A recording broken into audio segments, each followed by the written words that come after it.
Благодарам, почитувана председателке, почитувана македонска јавност. 21 век, 2019 година. Замислете во Република Македонија која што блеска, Република Македонија која што со огромни чекори гради напред, имаме општини кои што се уште немале водовод. И за волја на вистината во тие општини кои што се уште нема водовод, 29 години континуирано една политичка опција е на власт. Ова е можеби загрижувачки синдром. Затоа што само во Република Македонија граѓаните се навикнуваат да е убаво да ги лажете. А лажењето на граѓаните на Липково и на Куманово почнало од 1990 година. 29 години умешно ги лажат, а тие му веруваат и викаат супер сме, цветаме.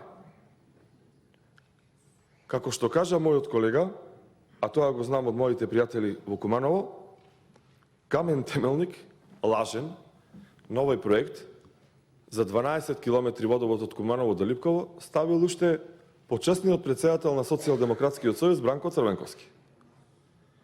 И во континуитет овие луѓе во ова мултиетничко општество, кое што води грижа за сите и кое што е пофалено од сите, си ги лажат.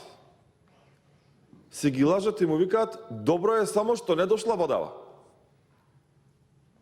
И сега се еден чекор понапред, за волја на вистината. Му текнало по 29 години дека нивните деца се трујаат кога одат на училиште, бидејќи пијаат неисправна вода, и му велат, еве сега оформивме јавно предпријатие во Куманово, кој што се вика Куманово план. Кај Социјалдемократскиот сојуз сето е поврзано со план. План за живот, Куманово план и план за уништување на Република Македонија. И се почнува на П. Еве и за платформата да ве потсетам, која што според нашиот колега Тунтев не постоеше. Тој беше друг план, тој беше план за раздимбитување на државата. И успеа. Ама на граѓаните на Куманово и на Липково многу му е погодено и многу му е добро и многу му значи ова што после 29 години почнува да функционира Куманово план. И во Прилеп имаме така. Прилеп гасовод. Со вработени со директори, со управни одбори, а гас нема. И многу му е добро. Че дојде. Е сега, зошто се лутат моите прилепчани?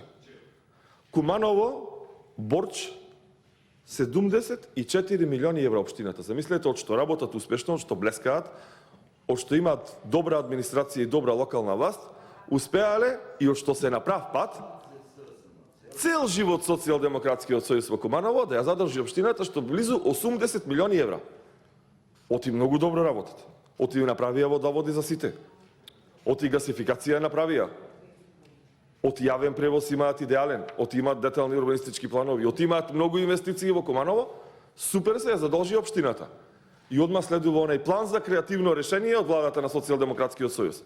Општина Прилеп со 7.000 евра борч, 7.000 евра борч, и општина Куманово со 80 милиони евра борч, станаа со планот на Социјалдемократскиот сојуз исти. И одма носиме гениално решение. 50 милиони евра да се распределат по општините и градоначалниците во 4 очи да се договараат со на тие што му борчат како да се одборчат. И граѓаните од Прилеп, ДДВ врзници, фискални апарати, мој ДДВ проекти, апликации 300 чуда, за борч од 7.000 евра во општината, одделуваат за тие успешни градоначалници во Куманово што ја заборчиле општината 80 милиони евра.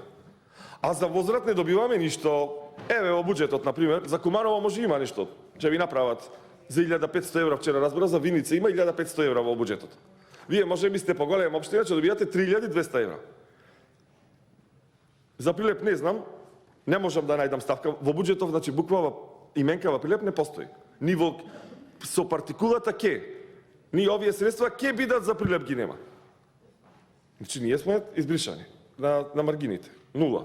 Вие може да бидете среќни како Виница, затоа што со 1500 евра навистина ќе изградат многу големи проекти и многу добро ќе се реализира проектот.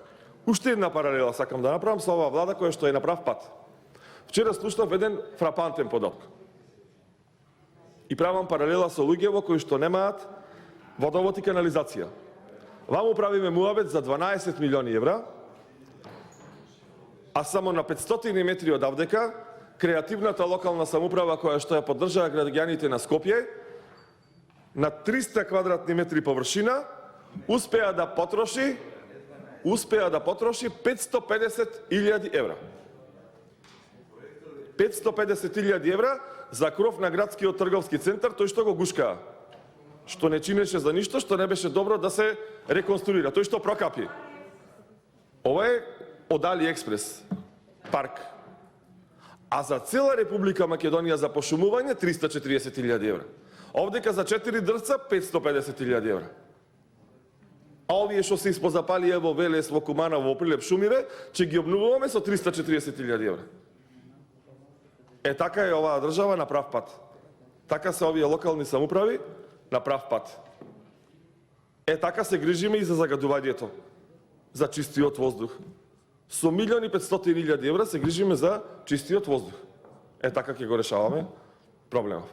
И со инвертер клими од Васко Ковачевски, за кој што конкурсот ќе заврши во јуни. Ама загадувањето ќе го нема. И сите чутат, и зелени, и црвени, и паркобрани, и шарени, на сите сега му е во ред, супер дишат. Не е проблем никаков. Сега се е во ред. Сега дрвцата се ефтини за 550.000 евра, супер е покривот, Скопје не е загадено. Никој не излезе некни на протестот во петокот. Никој овие што се врзуваја со шами, со чалми, со маски, ги немаше од политичариве. Никој. Се е во ред сега. Ни еколози, ни зелени, ни никакви. За нив ми е најмногу макаоти. Тие го излажаа најмногу народов. Да го направиш ова ВМРО ДПМН, ваков парк, мислам дека со јаже ќе се спуштаја, а може би некој и со шатор од трговскиот центар во знак на револт. Тоа гарантче беше во зелено облечени. Тоа гарант и кореографија. Кореографија задолжителна. Не умревте, не можеме да дишиме, се задушивме. Сега се е во ред. Затоа, колега Зоран, би те замолил, секогаш да го потенцираш овој проблем кај нашите сограѓани албанци во Липково. Како се грижи оваа држава за нив? Каков е со животот? Зашто има пари оваа влада, а зашто нема пари? И ако му е убаво да се пијаат вода со бактерии, да си дишат воздух со не знам колку pH, затоа што кога ќе отвориш на генераторон на вести Time МК, нема општина каде што загадувањето не е сега со црвено, со бордо е стасано. 800 pm, 900 pm, 400 pm и овие што се општиниве многу успешни, Струмица и Куманово, кои што кажувавте дека се гасифицирани и таму нема загадување, сега се лидери. Ама на екологистиве, на зелените, сега му е во ред. Црвенава боја на Time МК му се гледа зелена сега. Дека е воздухот супер. И се чутат, викаат, прав правец сме, одлични сме. Граѓанските активисти ги нема, овдека имаме тројца представници од Шарената револуција. Едниот си даде оставка, имаше доблеста, овие две вика, се тоа е во ред. Сега се занимаваат со друго. Други прашања решаваат сега геополитички. Сега се на Шпанија насочени кога ќе го ратификува договорот за НАТО. А што вчера Скопје беше трето место по загаденост во светот, добро е. Тоа е достигнувањето на оваа влада. Трето место по загадување и 8 место на Евровизија. Тие се успесите со кои што колега Ѓорѓиовски може да се пофали оваа влада во Липково и да му објасни на граѓаните, не е во ред што нема да ви прават водовод за толку и толку средства како што барате вие во амандманов, ама битно сме 8 на Евровизија и Скопје, чутете, трето место во светот, може ние битар да видиме. Ви благодарам.